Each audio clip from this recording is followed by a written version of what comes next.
Yes. Yeah. No, I don't. I mean, I'm coming on to him. I mean, I'm still having fun with Trump. I did love the jokes. Well, it's now clear that he loves I mean, it's just off the charts. You know, he said I was brilliant, okay? He loved my hair. I mean, Putin has got him in his back pocket because he's just going to flatter the hell out of him if he gets elected. He'll be like, I like your hair, and you have a very great body. You know, you can have Ukraine, okay? I never even been there. I did. Lies.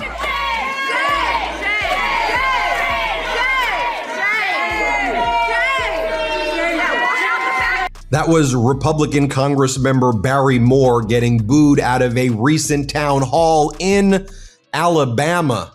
Alabama is furious right now at what's going on in that state and what's happening with this Trump administration that made all of these promises and hasn't delivered anything and has made things worse. Healthcare is being taken away, electricity prices. The headline promises that Dana Carvey destroyed Trump and Melania on live television, with Trump supposedly losing his mind over it. So let's find out what actually happened, because the real story turns out to be far more interesting than the clickbait suggests. Here's what you need to know up front. There's no recent destruction moment where Carvey humiliated Trump on live TV, but there is a fascinating 35-year pattern of Trump staying completely silent about one of comedy's biggest legends, even while attacking virtually every other comedian who mocks him.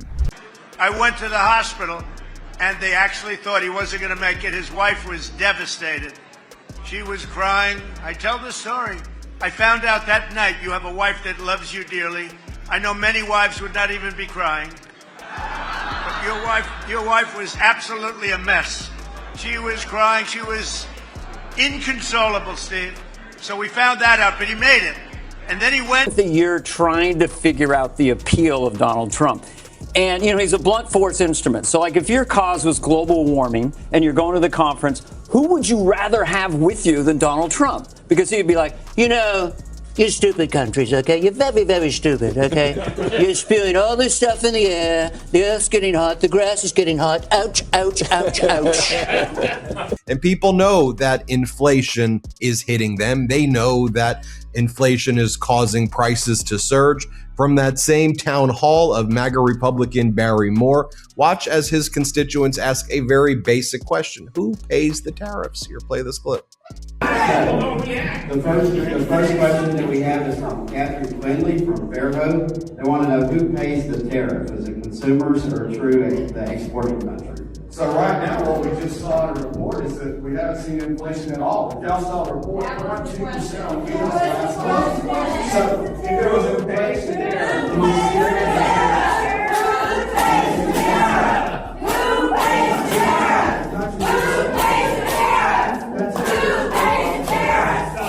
The story the clickbait is probably referring to happened in July 2022, when Dana Carvey was guest hosting Jimmy Kimmel Live. Trump had just told New York Magazine that people wanted him to run for president again in 2024, even though polls showed most Americans didn't want him back. Carvey decided to respond by channeling legendary Tonight Show host Johnny Carson, delivering old-school zingers complete with a rim shot after each joke. Then he delivered the line that supposedly destroyed Trump and Melania. Melania heard Trump might be running. She booked a one-way ticket on Air Force Done. The audience laughed, the rim shot hit, and that was it. That's the entire destruction the headline promised. Mar-a-Lago, the house manager texts you and says the FBI is outside the house.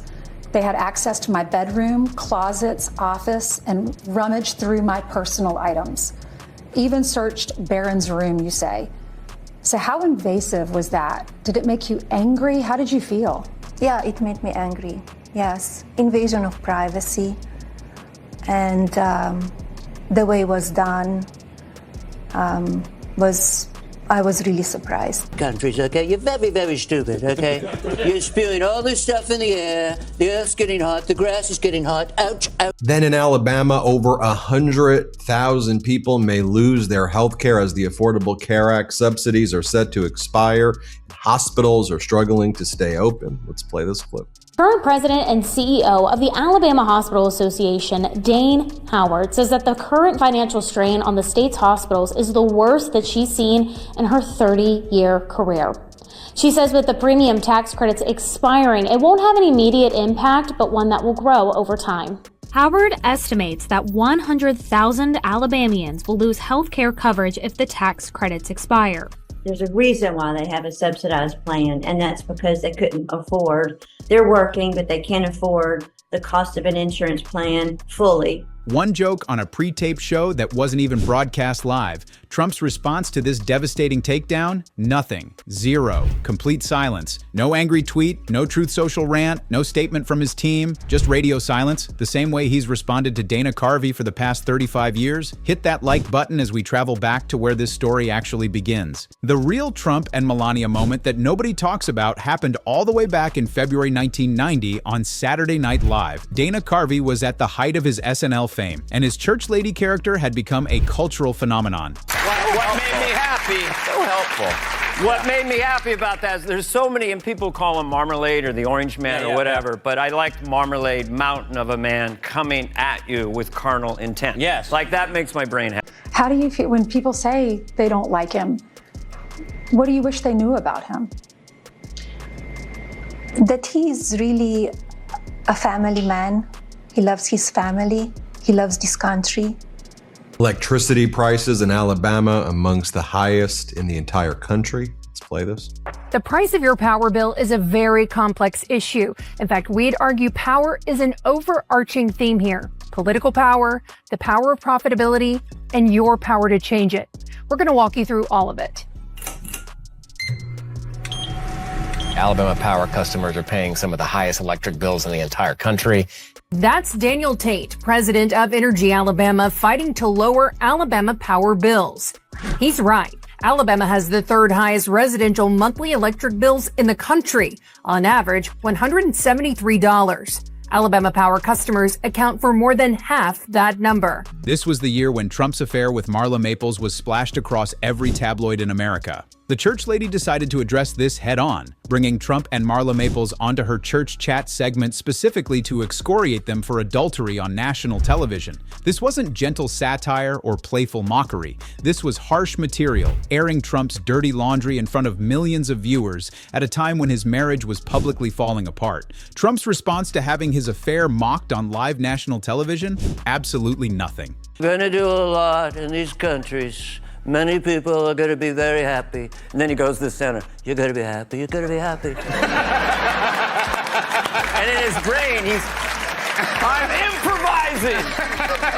I love Conan. You wanted to see it for your own eyes. With your own eyes, what did it look like when you walked back in your house that had been raided? I saw unpleasant stuff that nobody wants to see it. And you get angry because, nobody should be putting up with that kind of stuff. Some person, I don't even know who or how many people, they went through my stuff. Well, some Alabama leaders have concerns over the future of state funding. That's because new data shows economic growth is slowing in the state, which could make for tighter budgets down the road. CBS 42 State Capitol reporter Ryan Hall brings us the latest from Montgomery.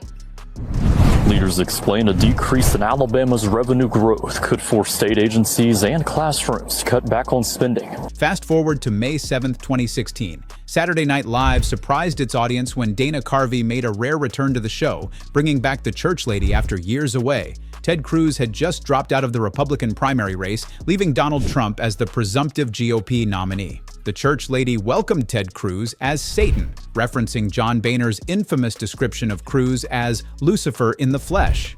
Then she delivered the line that got the biggest laugh. Was it God's plan for you to be humiliated by an orange mannequin? No, we had a fabulous nuclear war. It was fabulous. Tremendous nuclear war. Your bunkers are terrific. Now I want to bring in someone from Alabama who made a big announcement, the former senator from Alabama who's running for governor of Alabama, Doug Jones. Senator, it's great to see you here, and you want to turn that governor seat blue. It's a fight for sure. Talk to us about what's going on in the state. Well, look, I appreciate the opportunity to be here with you today. I mean, you guys have been great to me over the years, and I really appreciate this.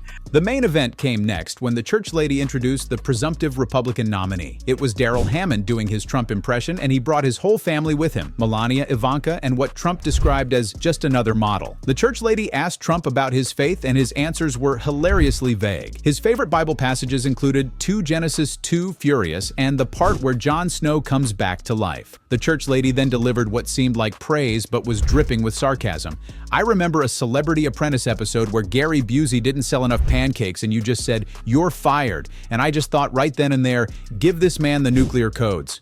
It's like, how are you qualified to be president? Because I'm good, okay? I'm so good. I know how to do it, okay? Okay. We had an amazing launch. But at this point, man, I don't really need to say anything. You set the table with 4 minutes worth of everything going on in Alabama and all the issues and all the problems. The only thing that you may have missed, well, there are a couple things. One, the farmers are hurting. I mean, our soybean farmers and others are losing markets because of all the what I call Trump-Tuberville tariffs.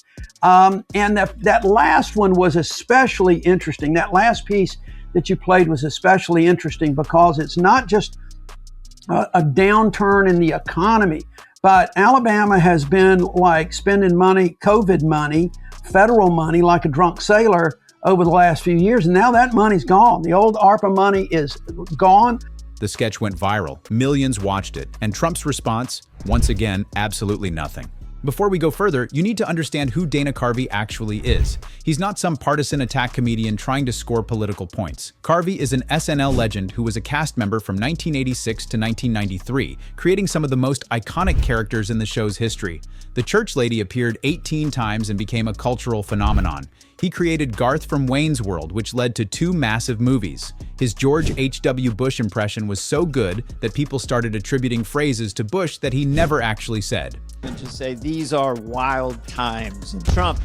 I'm announcing right now, it just happened in the last 6 hours, I divorced Melania. Right, that's why the MAGA Republicans shut the government down in the first place. They're like, we're going to resign, and good luck, you're going to have Speaker Hakeem Jeffries. So then Donald Trump pulled back the announcement and then shut it down to the press. So here's what happened on CNN, where they're told he's going to go and speak to the press, right? He's going to go and announce this plan, this executive order that maybe would have extended the Obamacare subsidies. By the way, it still would have had to have been passed by Congress, but this would have been a good development. And then all of a sudden they're like, nope, he's actually canceled it. Comment below if you remember Carvey's "wouldn't be prudent" catchphrase that everyone thought was Bush's actual words. Carvey has always been clear about his philosophy when it comes to political humor. In his own words, he's never interested in scoring political points or trying to put people down. He's always trying to find something fun to lean into, something playful about the person he's impersonating. He's an impressionist, not a political warrior. When Saturday Night Live began its historic 50th season in September 2024, there was massive speculation about who would play the presidential candidates. Many people say they don't want to see it, they don't like that, but we're going to do it anyway. We're going to do it. He was thinking about extending the Affordable Care Act subsidies, the Obamacare subsidies, for about 18 months, perhaps 2 years, which, by the way, wouldn't have been a bad thing. Like, that would have been a good thing if he made that announcement. But then all of these MAGA Republicans in the House and Senate revolted, and more of them threatened to resign. They said, you make this announcement, Donald, because we've been out there saying that we're here to kill Obamacare because that's what you said we're going to do. The answer shocked a lot of people. Dana Carvey was coming back to SNL, but he wasn't playing Donald Trump. He was playing Joe Biden. Lorne Michaels had personally asked Carvey to take on the role after seeing a Biden impression that Carvey had developed on his podcast. For the entire 2024 election season, while Maya Rudolph played Kamala Harris, Dana Carvey was the one playing the Democratic candidate. His Biden was wandering and confused, delivering lines like, "I didn't want to," when thanked for stepping down so Harris could take the top of the ticket. Think of this Melania. Oh, she's a beautiful woman. Very mysterious. Have sort of a still expression, no matter what the circumstances are. Yes, I know, yes. Ukraine actually showing what strength through actual power means. Donald Trump is showing utter weakness. So let me just show you the moment where on right-wing media, on this MAGA channel right here called RSBN, they basically find out that Trump has shut down the White House to the press, and they're like, I think he was supposed to talk to us, but I guess he's... The clickbait headline wanted you to believe there was a viral moment where Dana Carvey destroyed Trump and Melania on live television. But that moment simply doesn't exist. For 35 years, Dana Carvey has occasionally, gently, sporadically made fun of Donald Trump. For 35 years, Trump has said absolutely nothing about it. The reason is simple. Carvey isn't a threat. His material is mild and scattered. He's beloved by people across the political spectrum. And most importantly, in 2024, he was actually helping Trump by making Biden look bad every week on national television. Excuse me, many, you're gonna be happy, you're gonna be happy, like, you know, happy. You're gonna be, excuse me, many people, excuse me. Yeah. Let me tell you, I'm going to be saying something very soon. We're going to say it, and we're going to do it, and we want to do it, and we're going to say things like you wouldn't believe. You want a data center? Sure, go ahead, build data centers. Who cares if it sucks out all the electricity and causes everybody's electricity prices to rise? That's the Trump regime policy here, and the people absolutely hate it. The implications of AI, both from the perspective of replacing the jobs of the American people and those data centers that are just destroying local community cities. By the way, those data centers suck up more energy than like 2 to 3 Atlantas combined in some of these data centers. I had a great conversation with Senator Bernie Sanders about AI. Why does a headline like this exist? Because Dana Carvey made a gentle church lady joke about Trump in 2016 and Trump didn't respond doesn't get any clicks. But Dana Carvey destroyed Trump and Melania on live TV and Trump loses gets millions of views, even though it's completely false. What we actually learned from this deep dive is that Dana Carvey is one of the least aggressive Trump critics in all of comedy. His Trump material has been scattered over decades, mixed with dozens of other impressions, generally gentle and playful, and in 2024, it was focused on mocking Biden instead of attacking Trump. Hit subscribe because exposing manufactured outrage is exactly what we do here. What is it like? We all wonder. We all think about it to ourselves. What must it be like to be Melania Trump? At 2 a.m. with the marmalade mountain of a man coming at you with carnal in... How about this stat right here as well, or this headline from KPBS? How fear of Trump's immigration blitz is changing life in California farm towns. Hint, hint, he's killing California farms, which, by the way, you could be like, oh, Donald Trump is owning the libs in California. First off, the farm towns tend to actually lean more right-wing. If you're in the central-ish, kind of northern-ish California area, those are the areas that actually tend to vote for Trump. And guess where the produce goes? To the rest of the country. You're screwing everybody, and this is further increasing, making prices higher, harming the American consumer, and just harming American business. Like, what are we doing here? MD Josche Trump narration final document. MD Stern Trump Ivanka narration document. MD Colbert Sykes Trump silence narration document. MD Reid Melania deportation narration document. MD Kimmel Crockett exposed Trump narration document. MD Colbert exposes Trump narration document. MD Kimmel Burr, Trump narration document. MD Conway exposes Trump live TV narration document. MD De Niro destroys Trump narration document. And he spent the year trying to figure out the appeal of Donald Trump.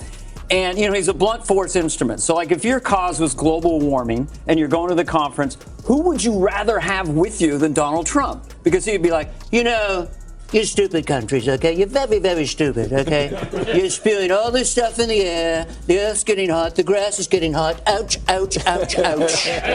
Officials from several USA states say Americans relying on subsidies to afford Obamacare health insurance are holding off on enrolling as they face 2026 premium hikes that could more than double, with one state seeing enrollment drag as much as 33%. That's covered California. Enrollment is down 33% from the sign-up period last year. Pennsylvania has seen a 12% decrease in new enrollees from 2025 to 2026. Similar drop-offs in Virginia, Maryland, Rhode Island, and Connecticut. In Washington state, we've seen a drop off of about 21% as well. And of course, we don't get red state data because they don't share it and they don't care about their people getting kicked off of health insurance. MD Stern exposes Trump-Ivanka narration document. MD Vance erupts, Kimmel exposes narration document. MD Kimmel Rosie exposed Trump narration document. MD Kimmel Maddow destroyed Trump narration document. MD Kimmel Myers exposed Trump secrets narration document. MD Kimmel Baldwin destroyed Trump narration document. MD Kimmel destroys MTG narration document. MD Project Content Dem Report, created by UAD PDFs, documents, or other. Text to reference in this project.